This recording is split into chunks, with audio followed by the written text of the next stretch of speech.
नमस्कार दोस्तों, स्वागत है आपका आज के मुख्य समाचारों में। जी हाँ दोस्तों, आपको यहाँ पर देखने को मिलेंगी सुबह से लेकर शाम तक की तमाम बड़ी खबरें, मुख्य समाचार, ब्रेकिंग न्यूज़ अपडेट्स के रूप में। तो दोस्तों, आप सभी लोगों से रिक्वेस्ट है इस वीडियो को ज़्यादा से ज़्यादा लाइक और शेयर करें। तो चलिए दोस्तों, जान लेते हैं आज की पहली बड़ी खबर। बीच सड़क पर लाश, लड़की के बदन पर कपड़ा तक नहीं, दिल्ली हादसे की सबसे भयावह तस्वीर। जी हाँ दोस्तों, दिल्ली एक बार फिर शर्मसार हो गई है। यहाँ नए साल के जश्न के बीच कुछ दरिंदों ने एक लड़की को दर्दनाक मौत दे दी। शनिवार रविवार के दरमियान रात लड़की स्कूटी से जा रही थी, तभी कार सवार युवकों ने टक्कर मार दी और फिर 4 किलोमीटर तक सड़क पर घसीटते हुए ले गए, जिसकी वजह से लड़की की मौके पर ही मौत हो गई। दिल्ली में दिल दहला देने वाली वारदात में शामिल सभी 5 आरोपी लड़कों को गिरफ्तार कर लिया गया है। दिल्ली पुलिस का कहना था कि कंझावला इलाके में पुलिस को पीसीआर कॉल मिली थी। कार करीब 4 किलोमीटर तक लड़की को सुल्तानपुर के कंझावला इलाके तक घसीटते हुए ले गई। लड़की के शरीर से सारे कपड़े अलग हो गए। लड़की के शरीर में काफी चोटें आई। उसने मौके पर ही दम तोड़ दिया। दिल्ली पुलिस इसे एक एक्सीडेंट बताकर पल्ला झाड़ रही है। हालांकि लड़की की जो फोटो सामने आई है उसे कोई देख भी नहीं सकता। लड़की के शरीर के सारे कपड़े निकल गए हैं। उसका पूरा शरीर शत विशत हो गया था। दोनों पैर तक कट गए। लड़की एक इवेंट कंपनी में काम करती थी। घटना के समय रात में वह अपनी स्कूटी से घर लौट रही थी।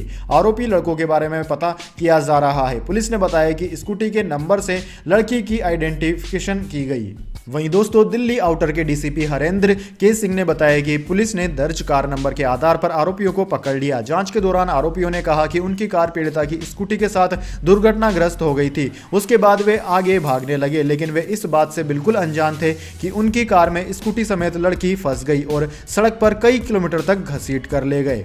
इसके बाद दोस्तों, अगली बड़ी खबर। हरियाणा के खेल मंत्री ने इस्तीफा दिया। महिला कोच से छेड़छाड़ की एफआईआर के बाद संदीप सिंह ने पद छोड़ा। बोले साजिश रची गई। जी हां दोस्तों, हरियाणा के खेल मंत्री और ओलंपियन संदीप सिंह ने रविवार को अपने पद से इस्तीफा दे दिया है। उनके खिलाफ चंडीगढ़ में महिला कोच के उत्पीड़न का केस दर्ज होने का खुलासा रविवार को हुआ, जिसके बाद इंडिया के पूर्व हॉकी खिलाड़ी संदीप सिंह ने मुख्यमंत्री मनोहर लाल खट्टर से सुबह मुलाकात कर अपना इस्तीफा सौंपा। संदीप बोले कि उनके खिलाफ आरोप एक साजिश है। संदीप के खिलाफ खेल विभाग की जूनियर महिला कोच ने शिकायत की थी, जिसमें खेल मंत्री पर भी उसके साथ छेड़छाड़ करने और धमकी देने के आरोप लगे थे। दोस्तों, चंडीगढ़ के सेक्टर 26 पुलिस थाने में दर्ज केस में आईपीसी की धारा 354, 354A, 354B, 342 और 506 लगाई गई है। चंडीगढ़ पुलिस के मुताबिक केस दर्ज करने के बाद इसकी जांच की जा रही है। इसके बाद दोस्तों, अगली बड़ी खबर। रसोई गैस के दाम बढ़े, कांग्रेस ने बताया केंद्र सरकार का नए साल का तोहफा। जी हां दोस्तों, वाणिज्यिक रसोई गैस की कीमतों में बढ़ोतरी को लेकर भाजपा के नेतृत्व वाली केंद्र सरकार पर कटाक्ष करते हुए कांग्रेस ने आज कहा कि यह लोगों को सरकार का नए साल का तोहफा है और यह सिर्फ शुरुआत है। कांग्रेस ने हिंदी में ट्वीट किया, नए साल का पहला तोहफा व्यावसायिक रसोई गैस सिलेंडर अब 25 रुपए महंगा हुआ है। यह तो शुरुआत है। दोस्तों, वाणिज्यिक उपभोक्ताओं को अब 19 किलो के रसोई गैस सिलेंडर के लिए 25 रुपए अधिक चुकाने होंगे। घरेलू उपभोक्ताओं के लिए दरों में कोई इजाफा नहीं हुआ है। वाणिज्यिक रसोई गैस सिलेंडरों की दर में वृद्धि से रेस्तरां प्रभावित होंगे। इससे आने वाले दिनों में बाहर खाना या ऑर्डर करना अधिक महंगा हो सकता है। इसके बाद दोस्तों, अगली बड़ी खबर। ईरान में हिजाब के बाद इस्लामिक राज का विरोध, तानाशाह को मौत के नारे लगे। अब तक 100 लोगों को मौत की सजा मिली। जी हां दोस्तों, ईरान में हिजाब के बाद अब इस्लामिक शासन के खिलाफ विरोध का दौर शुरू हो गया है। लोगों ने सरकार द्वारा किए जा रहे दमन के खिलाफ हिंसक प्रदर्शन शुरू कर दिए हैं। लोग supreme leader Ayatollah Ali Khomeini के खिलाफ नारेबाजी कर रहे हैं। सिस्तान बलूचिस्तान प्रांत की राजधानी जाहेदान में तानाशाह को मौत, खुमैनी को मौत के नारे लगाए गए। लोगों की मांग है कि खुमैनी को मौत की सजा दी जाए। साथ ही महिला प्रदर्शनकारियों ने कहा कि हमें ऐसी सरकार नहीं चाहिए जो बच्चों का कत्लेआम करती हो। शुक्रवार को बड़ी संख्या में लोग सुरक्षा बलों द्वारा मारे गए प्रदर्शनकारियों के 40 दिन पूरे होने पर उनकी कब्रों पर जमा हुए। प्रदर्शनकारियों का कहना है कि अब यह लड़ाई सिर्फ हिजाब की अनिवार्यता खत्म करने की नहीं, बल्कि इस्लामिक शासन को ही खत्म करने की है। हम महिलाओं के लिए पूर्ण और लोकतांत्रिक अधिकारों की मांग कर रहे हैं। जब तक अधिकार नहीं मिल जाते, हम सड़कों पर विरोध करते रहेंगे। इसके बाद दोस्तों, अगली बड़ी खबर। कमलनाथ को सीएम बनाना था तो सपा से एमएलए ढूंढ रहे थे, राहुल गांधी के बयान पर अखिलेश पर पलटवार। जी हां दोस्तों, सैफई में आज नए साल के पहले दिन सपा राष्ट्रीय अध्यक्ष अखिलेश यादव ने पीडब्ल्यूडी गेस्ट हाउस में कार्यकर्ताओं से मुलाकात की। बेहद ठंड और घने कोहरे के बाद भी सैकड़ों की संख्या में कार्यकर्ता अखिलेश यादव को नए साल की बधाई देने पहुंचे थे। इस मौके पर शिवपाल यादव के पुत्र आदित्य यादव भी मौजूद रहे। गेस्ट हाउस के मीटिंग हॉल में करीब 1 घंटे से भी ज्यादा समय तक कार्यकर्ता अखिलेश यादव को बधाई देते रहे है। सपा अध्यक्ष अखिलेश यादव ने भी नए साल पर प्रदेशवासियों को बधाई दी। वहीं दोस्तों, राहुल गांधी के द्वारा समाजवादी पार्टी के ऊपर दिए गए बयान पर सपा अध्यक्ष अखिलेश यादव ने उन पर जमकर निशाना साधा। अखिलेश ने कहा कि समाजवादी पार्टी राष्ट्रीय पार्टी बनने के लिए बराबर प्रयास कर रही है। आंकड़ों में भले ही हमारी पार्टी को राष्ट्रीय दर्जा न मिला हो, लेकिन जब मध्य प्रदेश में कमलनाथ को मुख्यमंत्री बनना होता है तो वो हमारे सपा के विधायकों को ढूंढ रहे थे। इसके बाद दोस्तों, अगली बड़ी खबर, ओडीआई वर्ल्ड कप के लिए 20 players shortlist. BCCI review meeting में द्रविड़, रोहित और चेतन शर्मा से टी20 वर्ल्ड कप हार पर हुए सवाल। जी हां दोस्तों, भारतीय क्रिकेट कंट्रोल बोर्ड यानी कि बीसीसीआई ने साल के पहले दिन मुंबई में रिव्यू मीटिंग की। इसमें Rohit Sharma, head coach Rahul Dravid, NCA chief VVS Laxman, BCCI president Roger Binny, secretary Jay Shah और पूर्व चीफ सेलेक्टर चेतन शर्मा शामिल हुए। मीटिंग में एशिया कप और टी20 वर्ल्ड कप में हार की वजहों पर मंथन किया गया। साथ ही 2023 में होने वाले वनडे वर्ल्ड कप के लिए 20 प्लेयर्स को शॉर्टलिस्ट किया गया है। दोस्तों, न्यूज एजेंसी एएनआई के मुताबिक 2023 वनडे वर्ल्ड कप के लिए जिन 20 खिलाड़ियों को शॉर्टलिस्ट किया गया है, उन्हें ही वर्ल्ड कप से पहले टीम इंडिया में ट्राई किया जाएगा। इनमें से ही वर्ल्ड कप के 15 मेंबर्स का स्क्वाड तैयार किया जाएगा। वनडे वर्ल्ड कप से पहले टीम इंडिया 5 सीरीज खेलेगी। सभी में 3-3 मैच होंगे। 50 ओवर का एशिया कप भी खेला जाएगा। 20 प्लेयर्स के पास खुद को साबित करने के लिए 15 से ज्यादा वनडे मैच रहेंगे। इस बार का वनडे वर्ल्ड कप पूरी तरह से भारत में खेला जाएगा। इसका आयोजन अक्टूबर-नवंबर के बीच होगा। हालांकि शॉर्टलिस्ट किए गए 20 प्लेयर्स के नाम अब तक जारी नहीं किए गए हैं। इसके बाद दोस्तों, अगली बड़ी खबर, इंडियन बनने के लिए अदनान सामी को लगे 18 साल। बोले 1.5 साल तक मैं किसी भी देश का नहीं था, 2 बार रिजेक्ट हुआ। जी हां दोस्तों, सिंगर अदनान सामी की जिंदगी किसी फिल्म से कम नहीं रही। हाल ही में अदनान ने एक इंटरव्यू में पाकिस्तानी से अपने भारतीय नागरिक बनने की जर्नी शेयर की। इस दौरान अदनान ने बताया कि उनकी जिंदगी इतनी क्रेजी रही है कि अगर वो फिल्म में लिखने वालों को अपनी कहानी बताएंगे तो वो सब हंसने लगेंगे कि वो बातें बना रहे हैं। बातचीत में अदनान खुलासा करते हैं कि उन्हें भारतीय नागरिकता हासिल करने में 18 साल का समय लग गया। इतना ही नहीं, अदनान ने बताया कि लोगों को यह पता नहीं है कि वो 1.5 साल तक किसी भी देश के नागरिक नहीं थे। हाल ही में Mashable India's the Bombay journey series को दिए इंटरव्यू में अदनान सामी ने अपनी जर्नी के बारे में बताया। उन्होंने कहा कि भारत की नागरिकता लेने में मुझे काफी ट्विस्ट और टर्न झेलने पड़े और कई बार मुझे निराशा भी मिली। लोगों को यह लगता है कि मैं सेलिब्रिटी हूं तो मेरे लिए यह बहुत आसान रहा होगा, लेकिन लोग इसके बारे में आधा भी नहीं जानते हैं। अदनान ने बताया कि मैं लोगों को 18 साल तक कुछ भी नहीं बता पाया कि मुझे 2 बार भारतीय नागरिकता के लिए रिजेक्ट कर दिया गया था। इस वजह से मुझे अपनी ओरिजिनल नागरिकता भी छोड़नी पड़ी। इस बीच 1.5 साल ऐसे थे जब मैं किसी भी देश का नागरिक नहीं था। पासपोर्ट महज एक डॉक्यूमेंट होता है, लेकिन क्योंकि मैं किसी भी देश का नहीं था इसलिए मैं कहीं ट्रेवल भी नहीं कर सकता था, कुछ भी नहीं कर सकता था। वो वक्त काफी मुश्किल था। इसके बाद दोस्तों, अगली बड़ी खबर, भारत में दिसंबर महीने में बेरोजगारी दर बढ़कर 8.3% हुई। 16 महीने में सबसे ज्यादा रिपोर्ट। जी हां दोस्तों, देश में बेरोजगारी दर लगातार बढ़ती जा रही है। भारत में दिसंबर महीने में बेरोजगारी दर एक बार फिर बढ़कर 8.3% हो गई।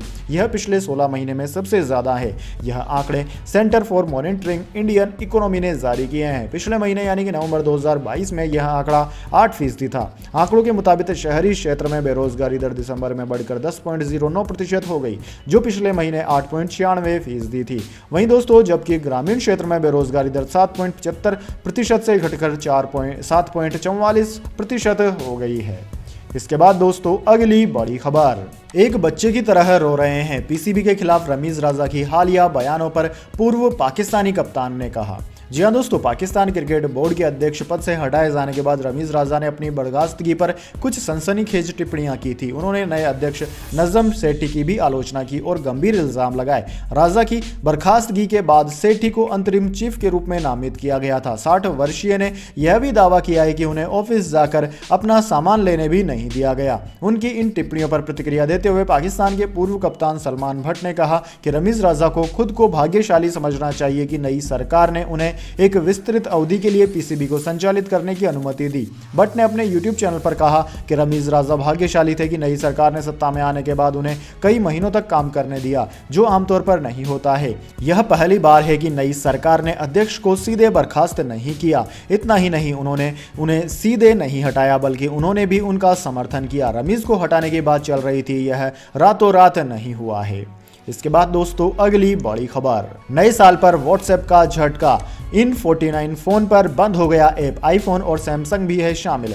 जी हां दोस्तों, व्हाट्सएप ने नए साल पर कई यूजर्स को झटका दिया है। कंपनी ने मैसेजिंग ऐप का सपोर्ट कई स्मार्टफोन्स के लिए बंद कर दिया है। इस सपोर्ट को खत्म करने के बाद यूजर्स को सिक्योरिटी और दूसरे फीचर्स के अपडेट नहीं मिलेंगे। बाद में व्हाट्सएप भी काम करना बंद कर देगा। हालांकि दोस्तों यह पहली बार ऐसा नहीं हो रहा है। इससे पहले भी कंपनी समय समय पर व्हाट्सएप का सपोर्ट खत्म कर कई पुराने फोन्स के लिए खत्म करती रही है। इसको लेकर जिंग चाइना ने सबसे पहले रिपोर्ट किया था। इन फोन्स से 31 दिसंबर को अपडेट खत्म कर दिया गया था। कंपनी ने इस बार 1-2 नहीं बल्कि 49 यानी 49 फोन्स के लिए व्हाट्सएप का सपोर्ट खत्म किया है। उनमें कई बड़े ब्रांड्स के स्मार्टफोन भी शामिल है। इनमें एप्पल, सैमसंग के अलावा दूसरे ब्रांड्स के भी फोन शामिल है। हालांकि इससे ज्यादातर यूजर्स को घबराने की जरूरत नहीं है, क्योंकि यह बहुत ही ज्यादा पुराने फोन है और कुछ के फोनों में तो व्हाट्सएप चलता रहेगा, बस अपडेट नहीं मिलेगा।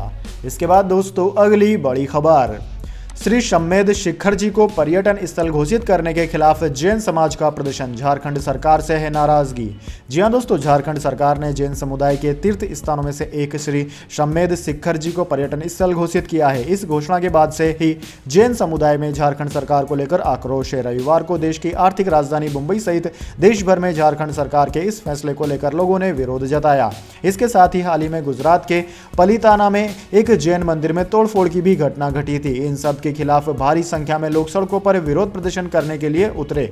न्यूज एजेंसी ANI के अनुसार मुंबई में भीड़ को नियंत्रित करने के लिए भारी पुलिस बल की तैनाती की गई थी। दोस्तों आपकी जानकारी के लिए बता दें, जैन समुदाय आज पूरे देश भर में झारखंड सरकार के खिलाफ विरोध प्रदर्शन कर रहा है, लेकिन मुंबई में इतनी बड़ी संख्या में लोगों के जुटने की उम्मीद नहीं थी। ऐसे में पुलिस को भीड़ नियंत्रण करने में खासी मशक्कत करनी पड़ी। इसके बाद दोस्तों अगली बड़ी खबर, नए साल पर ऑस्ट्रिया पहुंचे विदेश मंत्री जयशंकर, अपने समकक्ष से मिलकर कही यह बात। जी हां दोस्तों, विदेश मंत्री एस जयशंकर 3 जनवरी तक साइप्रस और ऑस्ट्रिया के दौरे पर हैं। 29 से 31 दिसंबर 2022 तक वह साइप्रस गणराज्य के दौरे पर थे, जबकि फिलहाल वह ऑस्ट्रिया में हैं। दौरे से पहले जारी एक आधिकारिक बयान में कहा गया था कि वो ऑस्ट्रिया में विदेश मंत्री, यूरोपीय और अंतरराष्ट्रीय मामलों के ऑस्ट्रेलियाई संघीय मंत्री अलेक्जेंडर शोलेनबर्ग से मिलेंगे। आज विदेश मंत्री एस जयशंकर ने ऑस्ट्रिया में विदेश मंत्री अलेक्जेंडर शोलेनबर्ग से मुलाकात की। इससे पहले जयशंकर ने प्रतिनिधि सभा की अध्यक्ष अनीता डेमेट्रियो से भी मुलाकात की और प्रवासी भारतीयों के साथ बातचीत की। इस साल भारत और साइप्रस के बीच राजनीतिक संबंधों के 60 साल पूरे हो गए हैं। इसके बाद दोस्तों अगली बड़ी खबर, जम्मू और श्रीनगर में शुरू हुआ एयरटेल 5G प्लस, पहाड़ों में भी दौड़ेगा तेज इंटरनेट। जी हां दोस्तों, देश की जानी मानी टेलीकॉम कंपनी एयरटेल ने बुधवार को जम्मू और कश्मीर में अपनी 5G सर्विस शुरू कर दी है। एयरटेल ने एक स्टेटमेंट में कहा कि उनकी 5G प्लस सर्विस ग्राहकों के लिए धीरे धीरे उपलब्ध होगी, क्योंकि कंपनी अपने नेटवर्क को रोल आउट करने के लिए काम कर रही है। कंपनी ने कहा है कि 5G सपोर्ट वाले डिवाइसेज इस्तेमाल करने वाले ग्राहक बिना किसी एक्स्ट्रा चार्ज के high speed Airtel 5G plus network का लाभ ले सकेंगे। भारतीय एयरटेल जम्मू कश्मीर और लद्दाख के चीफ ऑपरेटिंग ऑफिसर आदर्श वर्मा ने कहा कि मैं जम्मू और कश्मीर में एयरटेल 5G प्लस लॉन्च करने का ऐलान करते हुए खुश हूं। इसके बाद दोस्तों अगली बड़ी खबर, हिमाचल में फिर से सीएम बनेंगे जयराम, बीजेपी एमएलए गांधी का दावा, शुरू हो चुका है ऑपरेशन लोटस। जी हां दोस्तों, हिमाचल प्रदेश में कांग्रेस सरकार के गठन को पूरे 20 दिन हो गए हैं। सीएम सुखविंदर सिंह और डिप्टी सीएम मुकेश अग्निहोत्री ने 12 दिसंबर 2022 को कार्यभार संभाला था, लेकिन अब तक कैबिनेट का गठन नहीं हुआ है। वहीं मंडी जिले के बल्ह विधानसभा से भाजपा के विधायक इंद्र सिंह गांधी ने तो सूबे में जयराम ठाकुर के दोबारा सीएम बनने का दावा कर दिया। वहीं कांग्रेस नेताओं ने उनके बयान पर पलटवार किया है। इससे पहले भाजपा सरकार में मंत्री रहे विक्रम सिंह ने भी ऑपरेशन लोटस को लेकर एक पोस्ट डाली थी, लेकिन बाद में अपनी पोस्ट एडिट कर दी। इसके बाद दोस्तों जाने अगली बड़ी खबर, लेकिन उससे पहले मेरी आपसे एक छोटी सी रिक्वेस्ट है, अगर दोस्तों आपको अभी तक हमारी न्यूज़ पसंद आई है तो इसे एक छोटा सा लाइक जरूर दे दीजिए, और अगर आपको पसंद नहीं आई है तो बेशक आप डिसलाइक भी कर सकते हैं, लेकिन दोस्तों लाइक और डिसलाइक जरूर कीजिए, क्योंकि दोस्तों यही हमारी मेहनत का फल होता है और इसी से हमें पता चलता है कि आपको हमारी वीडियोज पसंद आ रही है या नहीं। तो चलिए दोस्तों जान लेते हैं आज की अगली बड़ी खबर। दुनिया के सामने कोरोना की दोहरी चुनौती, चीन में BF.7 तो US में सुपर वेरिएंट वेरिएंट XBB.1.5 ने बढ़ा दी चिंता। जी हां दोस्तों, वर्ष 2023 की शुरुआत कोरोना की चिंताओं से हो रही है। चीन में कोरोना के मामलों में फिर भारी उछाल आया है। यहां ओमिक्रॉन का BF.7 वेरिएंट नई लहर का कारण बना है। वहीं अमेरिका में XBB.1.5 ने चिंता बढ़ा दी है। दोस्तों, यूएस CDC के शुक्रवार को सामने आए आंकड़ों के अनुसार अमेरिका में 40% मामलों की वजह XBB.1.5 वेरिएंट है। हालांकि कई पब्लिक हेल्थ एक्सपर्ट्स चीन में बढ़ते कोविड मामलों के बारे में चिंता व्यक्त कर रहे हैं, लेकिन कई विशेषज्ञ सुपर वेरिएंट XBB.1.5 के दुगने होने को लेकर चिंतित हैं।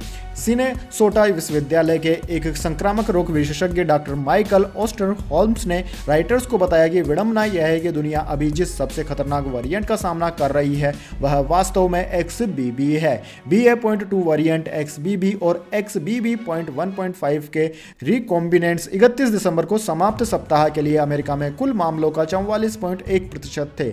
24 दिसंबर को समाप्त सप्ताह के लिए XBB.1.5 कुल मामलों का 21.7% था। इसके बाद दोस्तों अगली बड़ी खबर, एलन मस्क के आ गए बुरे दिन। ट्विटर के ऑफिस का नहीं भरा किराया, केस हुआ दर्ज।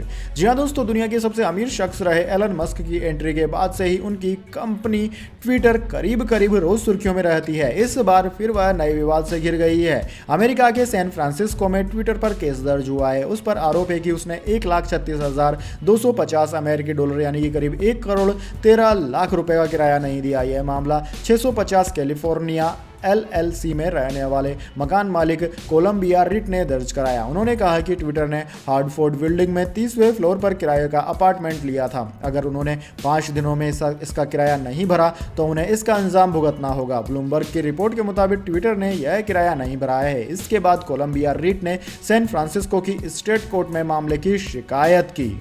इसके बाद दोस्तों अगली बड़ी खबर, पाकिस्तान क्रिकेट बोर्ड का फरमान, सैलरी में 40% की कटौती स्वीकार कीजिए नहीं तो घर जाइए। जी हां दोस्तों, पाकिस्तान क्रिकेट बोर्ड ने अपने डायरेक्टर्स को लेकर बड़ा फरमान सुनाया है। बोर्ड ने चेतावनी देते हुए कहा है कि सभी सैलरी में 30 से 40% की कटौती के लिए तैयार रहें, नहीं तो घर जाएं। पाकिस्तान क्रिकेट बोर्ड अभी उथल पुथल के दौर से गुजर रहा है। रमीज राजा को चेयरमैन पद से हटाया जा चुका है। इसके बाद से वे बोर्ड को निशाने पर लिए हुए हैं। नजम सेठी नए चेयरमैन बने हैं। पुरानी सिलेक्शन कमेटी को भी हटा दिया गया है। पूर्व कप्तान शाहिद अफरीदी को अंतरिम सिलेक्शन कमेटी का चीफ बनाया गया है। उनके आते ही सरफराज को टेस्ट टीम में एंट्री मिल गई। वे 4 साल से इसका इंतजार कर रहे थे। क्रिकेट पाकिस्तान की खबर के अनुसार मैनेजमेंट कमेटी के कार्यभार संभालने के बाद से कई डायरेक्टर्स पर दबाव है। उन्हें औपचारिक रूप से 30 से 40% वेतन कटौती या फिर घर जाने के बारे में बताया जा चुका है। उन्हें निर्णय लेने के लिए 1 सप्ताह भी दिया गया है। यदि वे इस्तीफा देते हैं तो उन्हें 3 महीने की सैलरी दी जाएगी। बोर्ड के CEO फैजल हसनैन को हर महीने लगभग 9.5 लाख रुपए मिलते हैं। उन्हें भी इस बारे में बता दिया गया है। इसके बाद दोस्तों अगली बड़ी खबर, अमित शाह बोले अयोध्या जाने के लिए अभी से करा लें टिकट, इस तारीख को तैयार हो रहा है राम मंदिर। जी हां दोस्तों, कर्नाटक में एक कार्यक्रम के दौरान देश के गृह मंत्री अमित शाह ने कर्नाटक के वासियों से कहा कि 1 जनवरी 2024 को अयोध्या जाने के लिए अभी से ही टिकट का रिजर्वेशन करवा लें, क्योंकि 1 जनवरी 2024 को भगवान राम का भव्य मंदिर बनकर तैयार हो जाएगा, जिसको लेकर के रामलला के मुख्य पुजारी आचार्य सत्येंद्र दास ने कहा है कि 1 जनवरी 2024 से पहले ही मंदिर बन करके तैयार हो जाएगा और शुभ मुहूर्त देख करके जनवरी में ही भगवान रामलला को उनके दिव्य मंदिर में विराजमान किया जाएगा। पुजारी ने कहा है कि कर्नाटक से आने वाले श्रद्धालुओं का हम स्वागत करते हैं और आने वाले श्रद्धालुओं को हम दर्शन कराएंगे और उनको प्रसाद भी वितरित करेंगे। साथ ही कहा कि रामलला का दर्शन पूजन करें और अयोध्या में हो रहे विकास कार्य को भी देखें, किस तरह से अयोध्या को सजाया और संवारा जा रहा है। वहीं दोस्तों, रामलला के पुजारी ने श्रद्धालुओं की सुविधा के लिए भी कहा है कि राम मंदिर निर्माण कार्य पूरा होने से पहले ही श्री राम एयरपोर्ट का निर्माण कार्य पूरा हो जाएगा और आने वाले श्रद्धालुओं को किसी भी प्रकार की कोई दिक्कत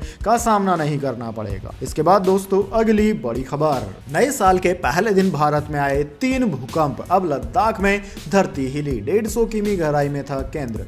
जी हां दोस्तों, नए साल के पहले दिन भारत में शाम 6 बजे फिर भूकंप आया। इस बार लद्दाख की धरती थर्रा उठी। नेशनल सेंटर फॉर सिस्मोलॉजी की ओर से भूकंप की सूचना दी गई। सेंटर ने बताया कि भूकंप की तीव्रता रिक्टर स्केल पर 4.6 थी। लद्दाख का अधिकतर इलाका पर्वतीय है, इसलिए खतरे की संभावना भी अधिक रहती रहती है। हालांकि अभी के झटकों से किसी तरह के जानमाल के नुकसान की खबर नहीं मिली है। दोस्तों बताया जा रहा है कि जहां भूकंप का केंद्र था वो जगह कारगिल से 250 किलोमीटर दूरी पर है।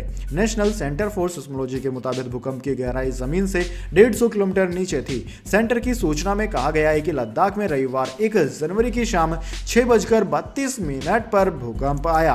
कारगिल के स्थानीय निवासियों ने इसके झटके महसूस किए।